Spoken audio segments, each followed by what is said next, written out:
Dan masih bersama Gary Limanata. Dia ini adalah co-founder dari StickEarn.com. Bro, sekarang mau nanya nih, buat smart listeners dan sahabat Sonora yang selalu atau banyak orang lah di luar sana pengen punya bisnis, tapi yang paling berkendala paling besar adalah modal, men. Gitu. Ini kalau ngelihat dari profilnya co-foundernya StickEarn, ini semuanya udah tajir melintir nggak karu-karuan nih, gitu kan. Nah, tapi coba dijelasin dikit ya, apakah kalau dari pengalamannya gitu, apakah memang modal adalah segala-galanya atau enggak sih sebenarnya? Dibilang segala-galanya juga enggak, Cuman perlu, yes, sangat besar ya. kontribusinya gitu. Oke. Karena kita merasa dengan adanya modal kita bisa bertumbuh jauh lebih cepat. Oke. Gitu. Kalau boleh cerita sedikit, waktu kita awal mulai StickEarn, modal kita nggak besar. Berapa triliun?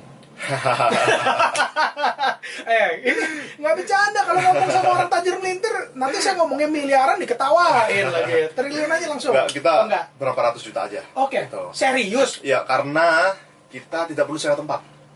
Oh, Tempat sharing dengan Siba. Oke. Tuh, kita nggak perlu punya terlalu banyak tenaga pekerja karena sharing dengan Siba. Oke. Gitu. Jadi benar-benar kita mulainya adalah sharing sebisa mungkin. Pakai resources yang udah ada resources dulu. yang udah ada. Oke. Gitu. Jadi jangan mulai sesuatu yang kamu harus belajar jauh dulu. Ternyata wah nggak bisa. Oke. Gitu. Jadi kita benar-benar build up dari sesuatu yang kita udah tahu, udah bisa, udah ngerti lah. Gitu. Oke. Dan kita sangat percaya kalau pertama kali mulai suatu perusahaan itu harus as lean as possible. Lean itu ramping banget. Ya, Gitu. bootstrapping lah istilahnya. Yes, ini ya sekarang ya. Jadi maksudnya gini, mungkin kan banyak orang nih, dia mau bisnis apapun lah. Let's say misalnya dia mau bikin restoran gitu. Ya. Dia langsung mikirnya, saya mau punya kayak Duck King. Yes. Gitu kan? Yes. Yang ada di Grand Indonesia mungkin luasnya sekitar 500 square meter Ya. gitu. Pengennya kayak gitu. Ya. Ya kalau pengennya kayak gitu ya mungkin nggak mulai-mulai kali ya. Gitu. Kenapa nggak mulai dari kecil dulu kan? Karena at least belajar dulu lah gitu. Jadi Ya. kalaupun gagal ya gagalnya nggak gede-gede dulu gitu. Ya. Bener nggak sih? Balik lagi kita lihat kapasitas sih. Kalau misalnya diri sendiri merasa, oh saya punya uang sebesar itu silakan. untuk nyemplung di restoran Silakan. 500 meter, silakan. Ya. Tapi kalau saya punyanya kapasitas untuk mulai di warung, Ya. saya nggak bisa masuk ke Indonesia, mikirnya ke Indonesia terus nggak akan jalan. Oke. Gitu. Jadi mulailah di warung. Kalau misalnya di warung kamu melihat ada possibility untuk scale up, Ya. untuk bertumbuh lebih besar, lihat warung pintar hari ini. Ya. Betul. Warung pintar dari yang mungkin satu warung, dua warung, tiga warung, sekarang sudah 1000 warung. Ya.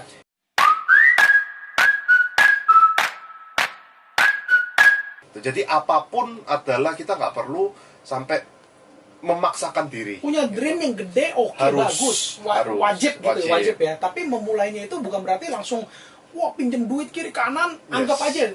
Karena gini, yang nanti mungkin abis ini kita bahas adalah lebih ke mindset dan mental yang tepat untuk menjadi seorang entrepreneur. Karena kalaupun yang saya nggak punya uang, saya pengen bikin kayak Duck King di Grand Indonesia.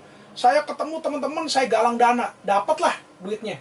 Tapi kalau mentalnya dan mindsetnya nggak kuat, saya buka Duck King segede Duck King, itu chance bangkrutnya juga gede. Karena Benar. memang belum siap kitanya, Benar. kapasitasnya tadi balik belum siap. Benar. Makanya belajar dulu dari kecil-kecil kan. Yes. Nah, oke, sekarang menurut Mas Gary sendiri, mindset sama karakter seberapa penting, atau mental yang kuat seberapa penting untuk menjadi seorang pengusaha? Sangat penting.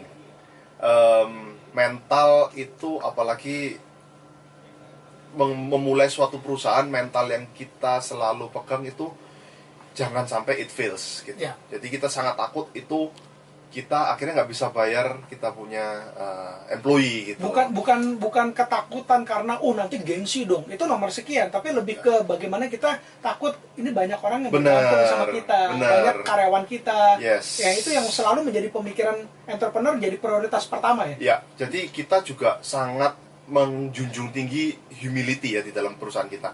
Kita nggak mau dianggap sebagai kamu adalah bos. No, we are leader. Gitu. Leader itu bukan di depan, tapi leader di belakang, dorongin orang. Gitu. Yang kita lakukan Dorongin ke jurang. Enggak, kita dorong ke arah yang benar Oke, gitu. oke. Jadi emang dari awal waktu itu waktu mulai StickEarn kita dapat order untuk langsung dikerjakan di 5 kota. Oke. Waktu itu employee kita cuma 10 orang dan kita harus kerja di Jakarta dan beberapa kota. Gimana caranya? Gimana caranya? Kita tambah 4 orang. 4 orang ini adalah founders. Jadi setiap founders kita terbang ke kota masing-masing. Kita ke Pak Hartanto yang mungkin dia owner of perusahaan manufacturer terbesar di Indonesia. Dia terbang di Makassar. Dia di sana stay di tempat parkir, nungguin driver, training driver, gitu. Dan bener-bener itu kita mulai dari nol. Kita bener-bener mouth to mouth. Kita bener-bener datengin driver satu persatu, kumpulin driver satu persatu, ketemu dengan komunitas ini dan itu. Dan kita dari sana kita bertumbuh. Jadi kita tahu di lapangan kendalanya apa. Kita tahu dari awal gimana susahnya ambil cari driver, gimana susahnya daftarin driver, ngajarin mereka aplikasi, bayar mereka. Jadi ini yang jadikan kita pelajaran untuk step berikutnya. Begitu kita udah punya orang yang cukup untuk dikirim ke sana, kita di back office kita mikir itu proses yang selama ini saya lakukan kelamaan. Nah, saya harus gimana cara improve-nya? Kita cari pain points-nya, kita ilangin pain points tersebut. Dari kita pendaftaran 20 menit, kita rubah menjadi cuma 1 menit. Gimana caranya? Kita cari caranya. Gitu. Jadi benar-benar kita di back office is like a problem solver gitu. Kita tahu problemnya di mana-mana aja, pain points di mana aja. Kita hancurin satu persatu. Itu bisa tahu itu semua karena memang terjun ke lapangan. Kita di lapangan. Di awalnya kan. Bener. Nggak ada perasaan gengsi. Gini loh, banyak anak-anak muda yang, wih, saya punya duit 200 juta men, di tabungan ada 200 juta nih, gede nih, mau bikin usaha gitu kan. Terus yang gengsi dong kalau saya harus tadi nunggu-nunggu di tempat parkir, nungguin driver. Mendingan saya hire orang gitu. Gimana tuh kalau punya mental kayak begitu? Untungnya kita satu teman-teman semua nggak ada yang punya perasaan, wah saya nggak seharusnya lakukan ini. Memang iya, saya nggak boleh, bukan lebih ke nggak seharusnya, tapi saya nggak boleh melakukan ini karena saya boleh, harus melakukan something else gitu. Yang in the bigger picture. Yes, tapi untuk awal kita harus melakukan itu untuk tahu apa yang gengsi sih. Gimana cara ngilangin gengsi kalau gitu? Wah, saya bingung ya. Waktu itu mikirnya bukan gengsinya, tapi saya harus sukses gitu. Saya harus melakukan ini gitu, solving problemnya.